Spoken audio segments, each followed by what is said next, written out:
There's a kind of silence that is not peaceful. It is not the silence of a quiet morning or a resting mind.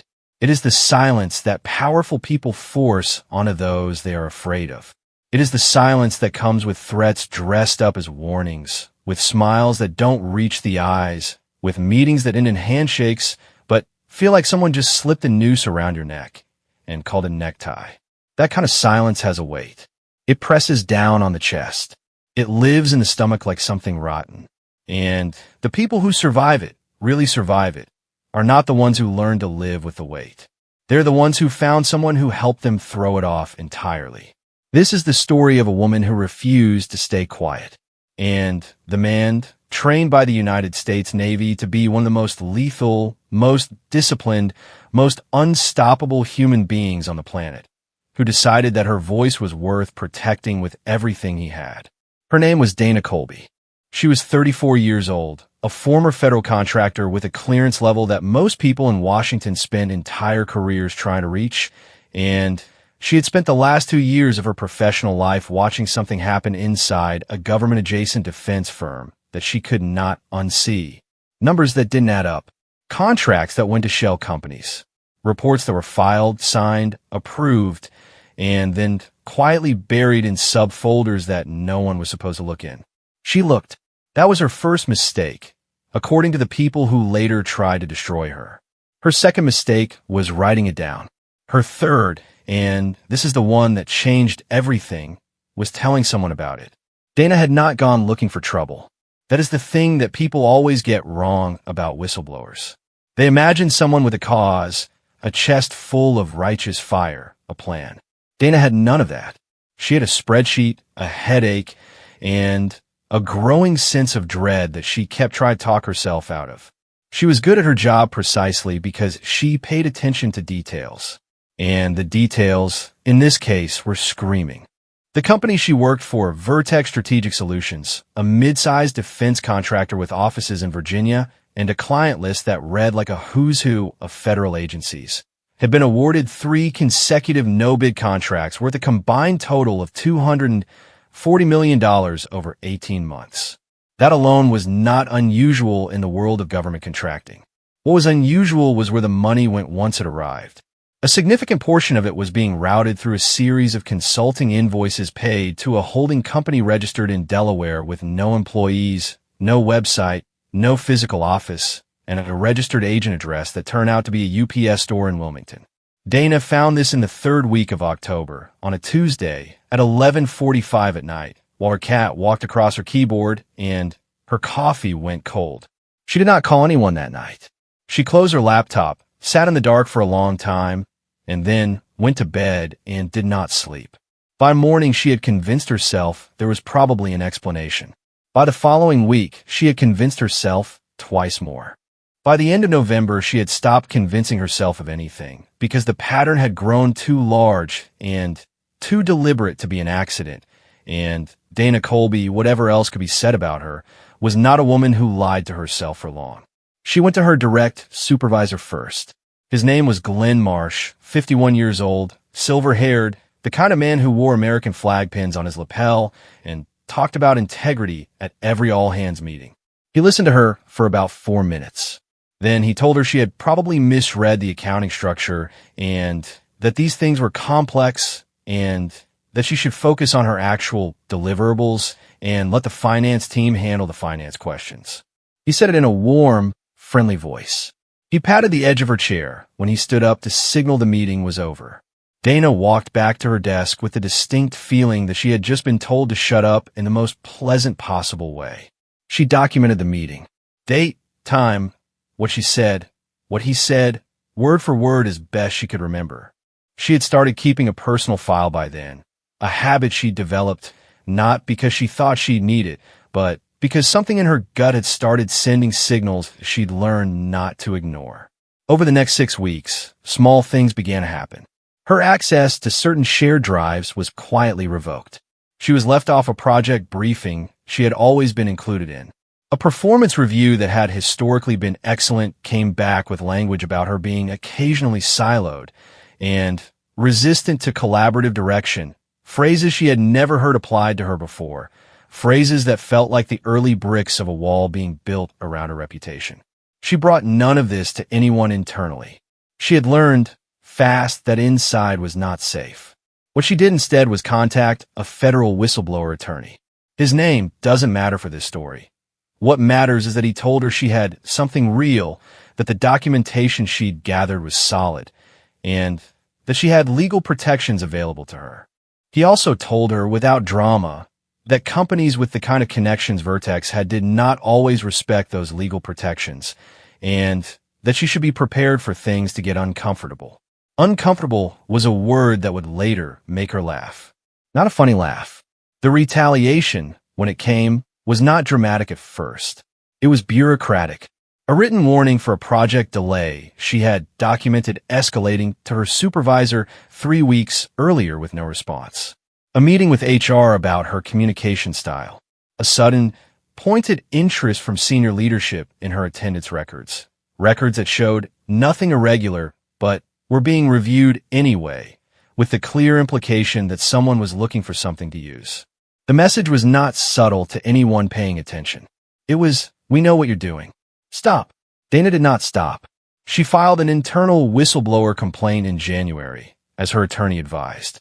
Within 72 hours, she was placed on administrative leave, pending an investigation into allegations. Allegations that materialized from nowhere, with no specifics attached, that she had violated confidentiality protocols. The security badge that had been her identity for 4 years was deactivated on a Wednesday morning while she was in the parking garage, and she had to stand at the security desk for 40 minutes while people she had worked with for years walked past and pretended not to see her. She drove home. She sat in her car in her own driveway for a long time. The administrative leave letter was in her passenger seat. Her hands were not shaking. She noted this with a kind of distant surprise, but there was a sound in her ears, a low, steady ringing that she recognized as the particular frequency of being completely, utterly alone in something that mattered. She was not alone. She just didn't know it yet. His name was Marcus Webb. He was 38 years old. He had spent 11 years as a United States Navy SEAL, 8 of them in SEAL Team 6, the unit that most people knew only from news coverage of operations they couldn't get the real details on.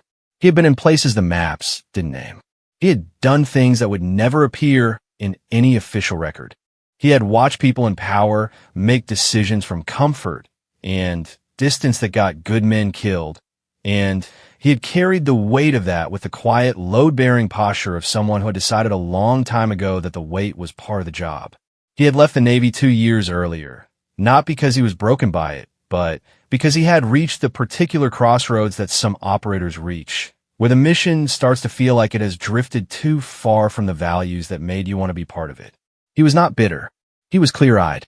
He had come home with his body intact, his mind harder and sharper than most people could imagine, and a very specific skill set that he had spent the last 18 months trying to figure out how to point at something worth pointing it at. He had started a small private security firm. 3 people by the time Dana's story intersected with his.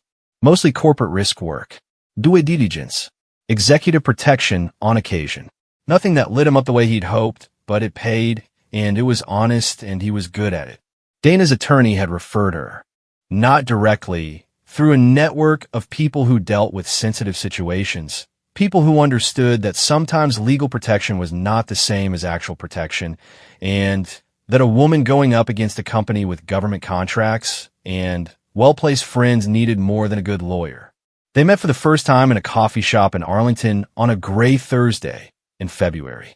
Dana was punctual, contained, dressed the way someone dresses when they want to project that they have everything under control while actually having very little under control. She had a folder. She put on the table between them like a piece of evidence, which in a way it was. Marcus sat across from her and listened. He did not interrupt. He did not take notes. He asked 3 questions when she was done. Precise, surgical questions that went directly to the parts of the situation she hadn't fully articulated yet. She answered all 3. He looked at the folder. He looked at her. He said, "They're going to come at your credibility next. Everything before this was pressure. What's coming is damage." Dana looked at him for a moment. "How do you know that?" Because it's what I would do, he said. If I wanted to stop you, and I couldn't scare you off. There was a silence. Can you help me? She asked. He picked up the folder. He opened it to the first page. He didn't answer her question right away, because he was the kind of man who didn't answer questions until he was sure of the answer. Yes, he said. That single word, spoken quietly over bad coffee in a coffee shop off Route 50, was the moment everything changed. Not dramatically. Not in a way that felt like a turning point from the inside. It felt like a door opening into a hallway that was still dark. But it was open, and Marcus Webb did not leave doors open that he wasn't prepared to walk through completely. What Dana didn't know yet, what she would only understand later, looking back, was that she hadn't just hired protection. She had walked into the orbit of a man who had spent his entire adult life operating by code that Washington power brokers did not understand and could not anticipate. They knew lawyers. They knew lobbyists. They knew PR firms and congressional friends and the subtle art of making problems disappear.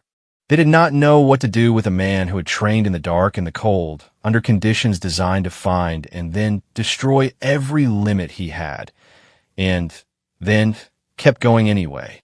They had silenced a lot of people. They had done it smoothly, professionally, with plausible deniability intact at every step. They had never, in all of it, dealt with anyone like Marcus Webb, and they had no idea he was coming. Dana drove home that night with the folder on her passenger seat again, same as it had been for weeks. But something had shifted. She couldn't name it exactly. It was not hope. She was too smart for easy hope. It was more like the feeling you get when the ringing in your ears finally stops and you can hear the room again. She had been alone in this. Now she wasn't. And whoever had tried to silence her was about to discover exactly what that difference meant. Marcus Webb did not operate on urgency. He operated on precision. There is a difference, and most people who have never been trained the way he was trained do not understand it. Urgency is reactive.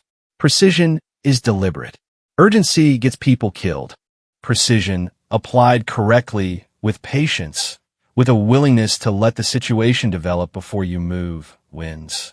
He had learned this in places that no training manual could fully prepare you for, and he had the particular stillness of a man who has been forced by circumstance and by discipline to understand that the most powerful move is often the one you hold in reserve. He spent the first week doing nothing that Dana could see. What he was actually doing was everything she couldn't. He pulled public records on Vertex Strategic Solutions going back 6 years.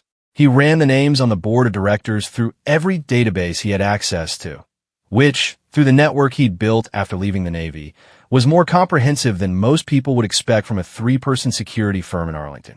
He mapped the consulting invoice trail Dana had documented and pushed it further than she had, tracing subsidiary relationships through Delaware and then into 2 additional states, finding 2 more shell entities she hadn't known existed. He ran facial recognition on the registered agent photos from business filings, a technique most people didn't even know was possible for civilian use, and found a face he recognized from a different context entirely, a context that made him sit back in his chair and stare at the ceiling for a moment, recalibrating. The face belonged to a man named Richard Tolles. Publicly, Tolles was a retired DoD procurement officer turned private consultant, one of hundreds of such men in a Northern Virginia ecosystem, the kind of background that blended perfectly into the landscape. Privately, and in ways that were documented in files Marcus had encountered during his service in contexts he was not going to explain to anyone, Tolles had a history of facilitating what polite people called irregular financial flows in government contracting environments. He was careful. He was connected. He had spent 30 years building relationships at every level of the apparatus that now, theoretically, existed to hold people like him accountable. He was also, Marcus discovered within 48 hours, a personal friend of 2 members of the congressional subcommittee that oversaw the agencies that had awarded Vertex their no-bid contracts. This was not a small-time scheme. This was not a mid-level manager getting creative with an expense account. This was structured, protected, and had hands on it at a level that explained why Dana's internal complaint had been met with such immediate, organized retaliation. Someone had made a phone call the moment she filed that complaint. Possibly more than one phone call. The administrative leave, the manufacturer allegations, the badge deactivation. That wasn't HR doing its job. That was a system activating its defenses. Marcus called Dana on day 9 and told her 3 things. The situation was larger than she knew. Her documentation was more valuable than she realized. And she needed to stop using her personal phone immediately. He gave her a number to call him on. She asked why her phone. He told her, without elaborating, that in situations involving government contractors with political relationships, electronic communication security was not a theoretical concern. She switched to the number he gave her that afternoon and did not ask more questions about it. He also told her something else. He told her that within the next 2 to 3 weeks, she should expect a public-facing attack on her character. He said it calmly, the way you say something you are certain of because you have seen it before. He told her it would likely come in the form of a story, fed to a reporter or a blog, something that could be framed as independent journalism, that would raise questions about her professional history, her motives, or her personal life. He told her the goal was not to prove she was lying. The goal was to make her look like the kind of person whose claims couldn't be trusted. To make anyone who might want to help her, a journalist, a congressional staffer, a federal investigator, hesitate long enough for the window to close. He told her to write down everything that was true about her that she was afraid could be made to look bad. He said, not because I need to know it, because I need you to know that I know it, so that nothing they find surprises either of us. Dana looked at the phone for a moment after he said that. Then she picked up a pen and started writing. The attack came in 18 days, not 3 weeks. Close enough to his prediction that Dana felt a cold, focused calm settle over her when she saw it. A blog post published by an account with 4,000 followers, but picked up immediately by 2 larger platforms under the headline, Federal Contractor Whistleblower Has History of False Complaints, Former Colleagues Say. It cited 2 unnamed sources. It referenced a complaint she had filed at a previous job 4 years earlier. A complaint that had been resolved in her favor, but that, stripped of that context and presented as a pattern, looked like a woman who made accusations. It also referenced, vaguely but deliberately, personal instability, a phrase with no attached fact designed solely to put a picture in a reader's mind. She called Marcus on the secure line. He picked up on the second ring. She read in the headline. He said, send it to me. Don't respond to it. Don't call anyone about it. Don't post anything. She did what he said. She hung up and sat on her couch and thought about the phrase personal instability and felt something in her chest that she recognized as rage, clean, useful rage, the kind that sharpens rather than blurs. She held on to it. It was the most honest thing she had felt in weeks. Marcus had been preparing for exactly this, because Marcus understood something about asymmetric conflict, and what Dana was in, even if it didn't look like it from the outside, was asymmetric conflict that most people never learn. The entity with more power almost always overextends when it attacks. It cannot help itself. It is accustomed to winning, accustomed to the attack working, accustomed to the target folding or disappearing. When the target does not fold, the powerful entity has already committed to a position that is now documented, traceable, and reversible. The blog post was a mistake. Not because it didn't work, it did work in the short term, in the way these things always work in the short term. It seeded doubt. It created noise. It gave anyone looking for a reason to stay out of Dana's situation a comfortable reason. But it also created a record.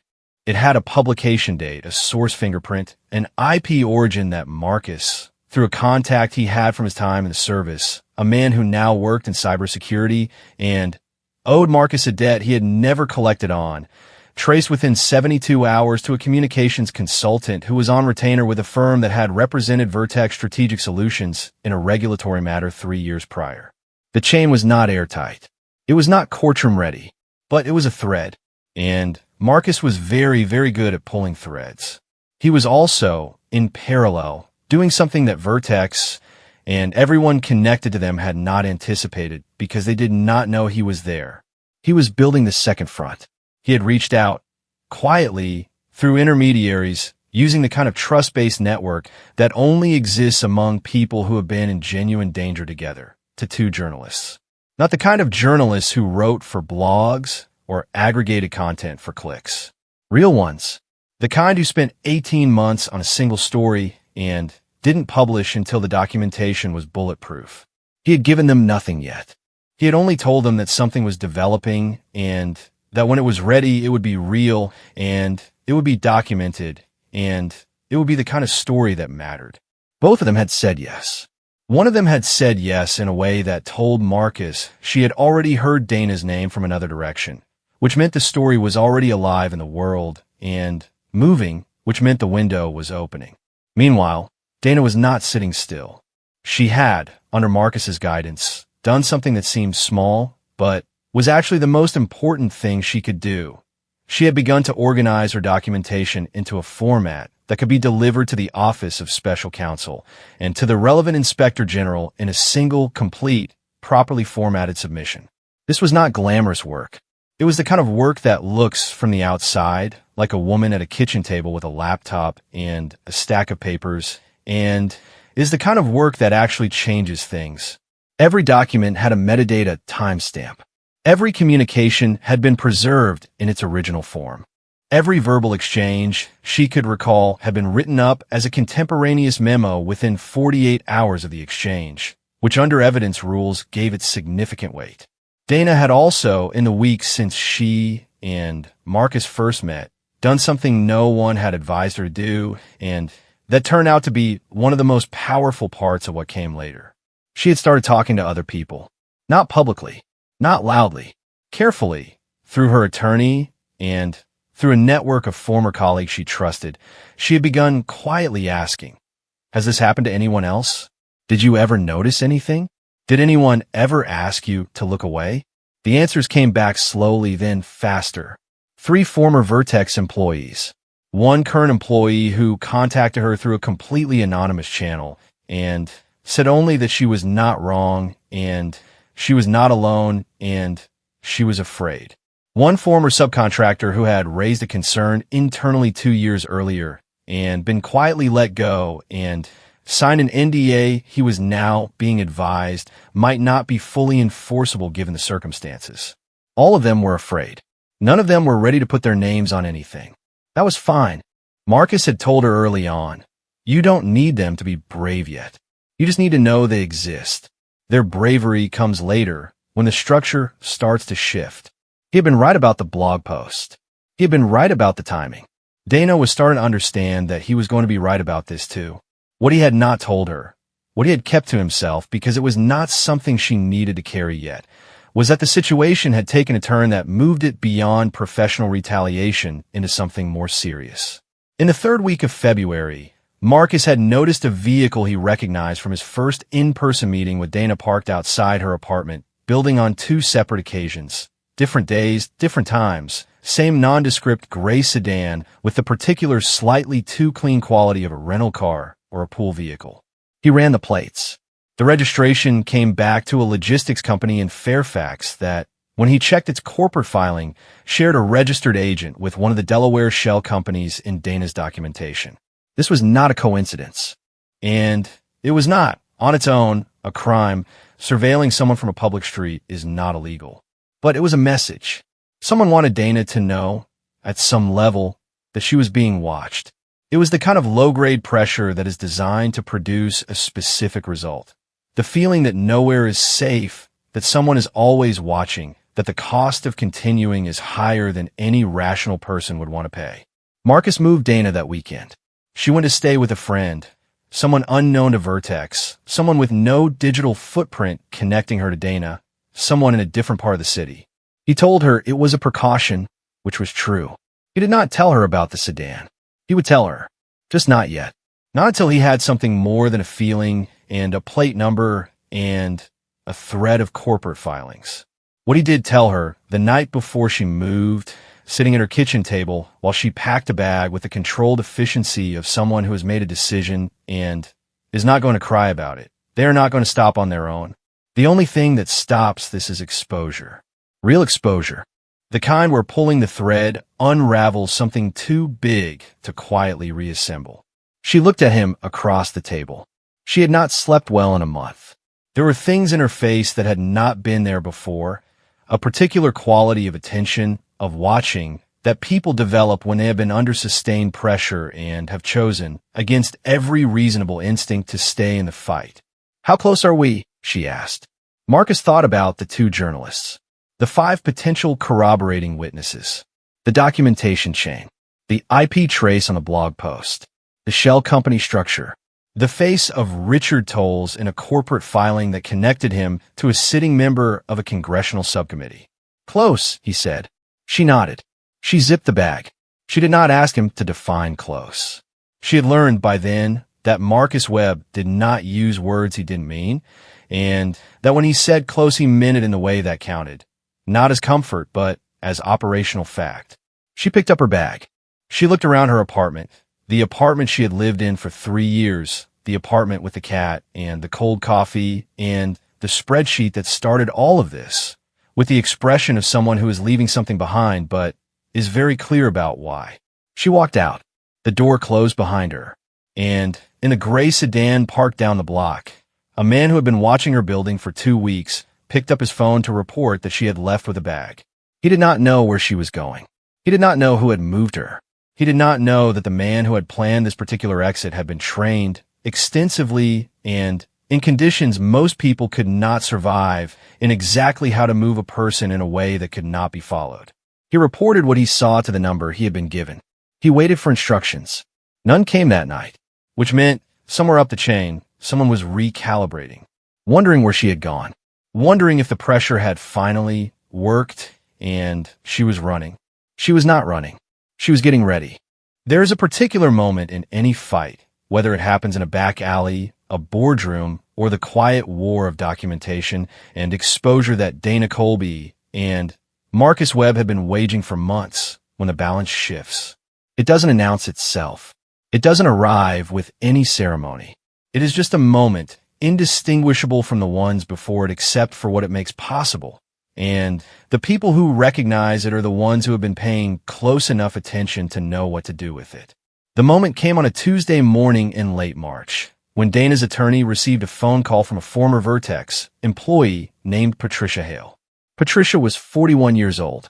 She had worked in Vertex's finance division for 7 years. She had signed an NDA when she left, quietly, 14 months earlier. The same NDA that a contract attorney was now telling her might not fully protect the company if its terms had been designed to conceal illegal activity rather than legitimate proprietary information. Patricia had spent 14 months living with what she knew. She had a daughter in middle school. She had a mortgage. She had spent 14 months doing the math on silence versus speaking, and the math had always come out the same way until it didn't. She had a second set of records, not copies she had taken. She was clear about this, careful about this, but records she had created in the normal course of her work and retained as part of her own professional documentation before she left, records that corroborated Dana's documentation and extended it by 18 months and included transaction references that Dana had never seen. Records that showed the money trail didn't just go into shell companies. It came back out again, into accounts connected through 2 intermediary steps to the personal finances of the 2 congressional staffers who had helped shepherd Vertex's client agencies through the no-bid contract approval process. Marcus received this information on a Wednesday morning. He sat with it for a long time. Then he called the journalist who had said yes in the way that told him the story was already alive in the world. He said, "It's time." She said, "How long do I have to prepare?" He said, 2 weeks. Then it breaks whether you're ready or not because other people are going to start moving. She said she'd be ready in 10 days. She was ready in 9.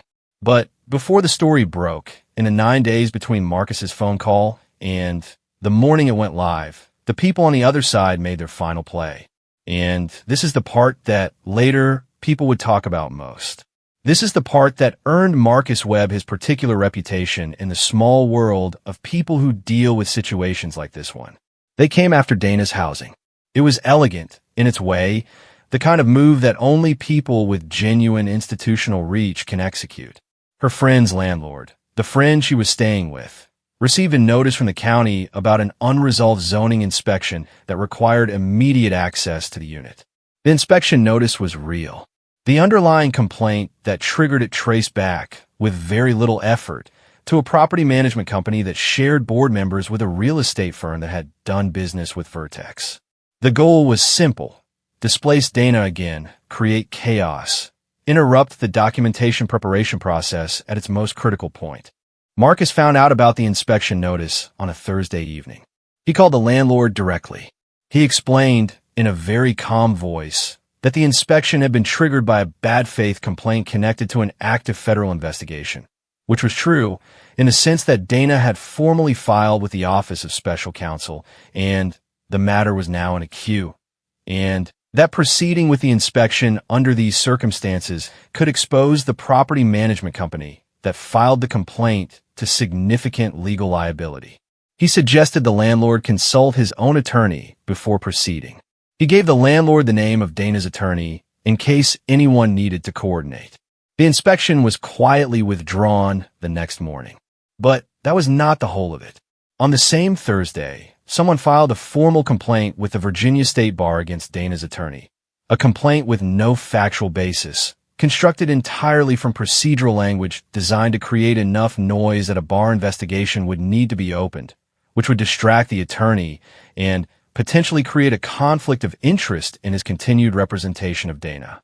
It was harassment executed in the language of professional accountability, which is the most sophisticated form of harassment because it weaponizes the very systems designed to protect people. Marcus learned about the bar complaint Friday morning. He made 4 phone calls. He does not explain, in any account of this period, what was said in those 4 phone calls. What is known is that by Friday afternoon, 2 of the original signatories on the complaint had submitted written withdrawals, and the third had retained his own counsel and stopped responding to the organizer. The complaint did not proceed. Nobody has ever said, on the record, how 4 phone calls accomplished this in less than 6 hours. The people who know Marcus Webb well enough to speculate have said various things, all of which come back to the same basic point. He knows people, and the people he knows understand that his word carries a specific kind of weight, and that being on the wrong side of it is not a comfortable place to be. This is not threat. It is reputation. And reputation built over 11 years of doing things that most people never have to do, and doing them with integrity intact is its own kind of force. On the morning of the 10th day, the story went live. It was published in 2 places simultaneously, one national outlet with a long record of investigative journalism, one specialized publication that covered federal contracting and procurement. The reporting was exhaustive. 14 months of documentation, 2 named sources, 3 additional corroborating sources on background, the full shell company structure, the transaction trail, the connection to the congressional staffers' accounts, and a timeline of Dana's retaliation that read, in the flat clinical language of good investigative journalism, like an instruction manual for institutional intimidation. Dana read it at 6:17 in the morning, sitting at a kitchen table that was not hers, in an apartment she had been staying in for 6 weeks, with coffee she had made at 5:30 because she had not slept. She read it twice. Then she sat for a long time without moving. Marcus had told her the morning before, when it goes up, do not check the comments. Do not look at social media. Call your attorney. Call no one else until I tell you it's safe to. She called her attorney at 6:22. He had already seen it. He said, "It's good. It's very good. They're going to respond. Give it time." The response came by 9 that morning. It was a press statement from Vertex Strategic Solutions, carefully worded, legally reviewed, describing the allegations as politically motivated fabrications from a disgruntled former employee with a documented history of making unfounded claims. It mentioned nothing specific. It cited nothing. It was the statement of a company that had been caught with nothing to actually say. By noon, 2 of the congressional staffers mentioned in the reporting had gone quiet on their public channels, and their offices had stopped responding to press inquiries. By 2 in the afternoon, a third had retained private counsel. By end of business, The relevant IG's office had confirmed to the second publication that the matter was under active review, language which in the formal understatement of federal bureaucratic communication meant that what Dana had filed months ago had reached the point of being taken seriously by people with the authority to do something about it. Richard Tolles issued no statement. He was not publicly named in the original story. His role was described obliquely, identified by his function rather than his name, because the journalists were being careful about what was confirmed versus what was strongly indicated. But his phone, according to sources who were paying attention, was very busy that afternoon. Dana did not celebrate. That is the thing about people who have been in the middle of something like this for a long time. They do not celebrate when the story breaks. They feel something, but it is not the thing you'd expect. It is not relief, exactly. It is more like the specific stillness that comes after a very long period of sustained attention, when you can finally let your shoulders drop because the thing you were bracing for has either arrived or passed, and either way the bracing is over. She went for a walk. It was a cold morning for late March, the kind of pale gray day that feels like the city is still making up its mind about spring. She walked for an hour. She did not look at her phone. When she came back, there were 47 notifications and a voicemail from a number she didn't recognize. She listened to the voicemail first. It was a woman, late 50s, voice steady in the way that people's voices get when they've been carrying something a long time and are deciding to put it down, who said that her name was irrelevant for now, that she had worked in federal contracting for 20 years, that she had watched 4 people before Dana try to bring a version of this kind of thing forward and disappear, and that she was calling to say that she had watched Dana not disappear, and that it had mattered to her, and that she was going to file her own documentation with the IG's office that week. Dana listened to it twice. Then she stood in the kitchen of the apartment that wasn't hers and cried for about 90 seconds, hard, efficient tears, the kind that have been waiting a long time and don't need much time to finish, and then stopped and washed her face and called Marcus. He answered on the second ring. "It's good," she said. "I know," he said. There was a pause. Outside the window, the city was doing its ordinary morning things. Traffic, pigeons, a delivery truck backing into an alley with its backup beeper going. The ordinary machinery of a world that had no idea what had just shifted inside it. "What happens now?" she asked. "Now the investigators work," he said. "You stay accessible, stay documented, stay quiet publicly. Let the process run. And Vertex is going to spend the next year in depositions," he said. "The people at the top are going to spend the next 2 years talking to lawyers. Some of them are going to make deals. Some of them are going to fight it. The ones who fight it are going to lose." "How do you know?" "Because the documentation is real," he said. "Real documentation, in front of the right people, wins. Eventually. It is not fast, but it wins." Dana looked out the window. "That woman left me a voicemail," she said. "The one who said she watched 4 people before me try this and disappear. She said she's going to file her own complaint." Marcus was quiet for a moment. "How many does that make?" he asked. He meant the people who had come forward or indicated they would. Dana counted. Patricia Hale, the anonymous current employee, the former subcontractor with the NDA, the woman on the voicemail, 2 others who had reached out in the 12 hours since the story went up. 7, she said. Another pause. "They tried to silence one," Marcus said. "They created 7. In the months that followed, the investigation expanded in the way that real investigations expand when the documentation is genuine and the people conducting them are not afraid, which is to say slowly, then all at once. The IG's office coordinated with the Department of Justice. The shell company structure was fully mapped. Richard Tolles was identified publicly in subsequent reporting and declined to comment through his attorney. 2 of the congressional staffers resigned before formal proceedings against them could be initiated. Vertex Strategic Solutions lost its active contracts pending review, a designation that in practice meant the company's revenue collapsed and its board began disbanding within 60 days.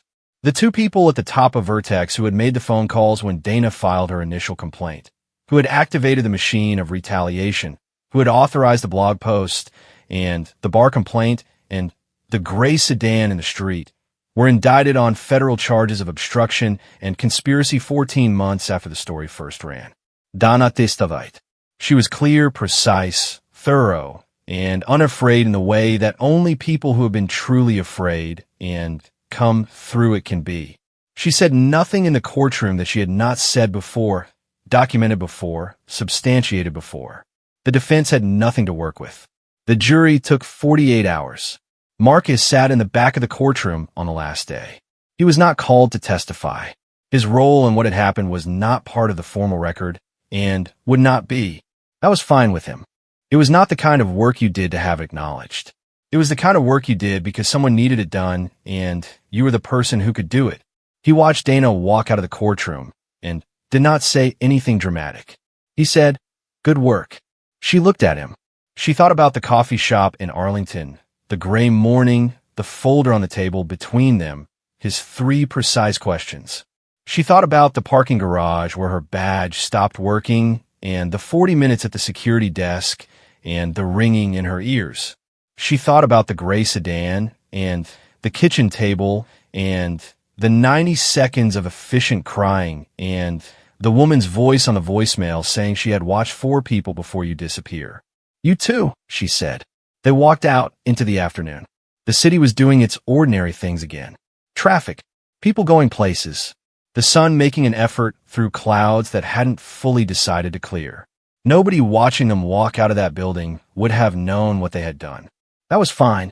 The people who needed to know knew. The documentation was real. The verdict was real. The 7 people who had come forward were real. The contracts were canceled, and the money trail was mapped, and the people who thought they could make a woman disappear by pressing hard enough had discovered, at considerable personal cost, that they had badly miscalculated what pressing hard enough would produce. They had silenced her for about 2 weeks. A gray sedan in the street, a badge that stopped working, a phrase, personal instability, designed to make people hesitate. 2 weeks. Then Marcus Webb had made 4 phone calls and moved her in the dark and pulled a thread until the whole thing unraveled. And now here they were on a Tuesday afternoon in October with the verdict behind them and the city going about its business entirely unaware. Dana had a job offer. 2, actually. Organizations that work specifically on federal contracting oversight who had watched what she'd done and wanted the kind of person who could do it. She had not decided yet. She was taking the week. Marcus had a new case. He always had a new case. The world, it turned out, had no shortage of people who had something real to say and powerful interests working to stop them from saying it. He was good at what he did. He had found, after leaving the Navy and all its complicated feelings, a way to point his particular skills at something worth pointing them at. The work was not glamorous. It was documentation and patience and the willingness to operate in the gap between what the law protected theoretically and what it actually protected in practice. It was the work of someone who understood that the people who tried to silence others were counting on a very specific thing, that no one capable of stopping them would show up. Marcus Webb kept showing up. That was, in the end, the whole of it. The powerful make calculations. They calculate the risk of exposure against the cost of continuing. They calculate who will come forward and who will fold. They calculate whether the target has anyone in their corner who knows what to do when the machine activates. Most of the time, the calculation goes their way. Most of the time, the target is alone, and alone is the condition that the machine is designed to exploit. Dana Colby had not been alone, and the people who had tried to silence her, who had been so certain of their reach, so comfortable in their connections, so accustomed to the problem disappearing, had made the last mistake that powerful people make before they stop being powerful. They had underestimated who was standing next to her. They had never seen a counterattack coming. They had never needed to. They had silenced so many so smoothly for so long that the very concept of a real counterattack had become theoretical to them, a thing that happened in other situations, to other people, in stories that were not their story. Until it was instant, until it was brutal, until it was over.